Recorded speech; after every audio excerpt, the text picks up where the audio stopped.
नमस्कार, मी श्रीधर कुलकर्णी आपल्याला शेअर मार्केटमध्ये काय घडामोडी घडल्या या संदर्भात थोडक्यात माहिती सांगणार आहे। आज सकाळी मार्केट सुरू झालं तेव्हा तेजी होती आणि दुपारी 12 वाजेपर्यंत टिकून होती। त्यानंतर मात्र थोडी घसरण सुरू झाली।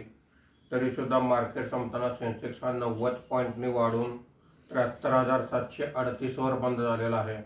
निफ्टी हा 32 पॉईंटनी वाढून 22,368 वर बंद झालेला आहे।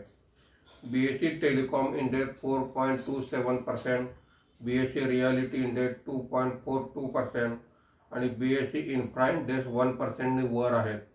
BSE oil and gas index 0.61% नी खाली आहे। BSE मिड कॅप इंडेक्स 0.52% आणि स्मॉल कॅप इंडेक्स 1% नी वर आहेत। आजच्या कामकाजामध्ये निफ्टीमध्ये वाढलेले मुख्य शेअर्स पुढील प्रमाणे आहेत। ग्रासिम 3.93%, भारती एअरटेल 3.45%, नेस्ले 1.75%, मारुती सुझुकी 1.65% अशी वाढ आहे। आज निफ्टीमध्ये घसरलेले मुख्य शेअर्स पुढील प्रमाणे आहेत। Sun Pharma 3.60%, BPCL 1.73%, Reliance Industries 1.39%, Mahindra and Mahindra 1.34% अशी घसरण आहे।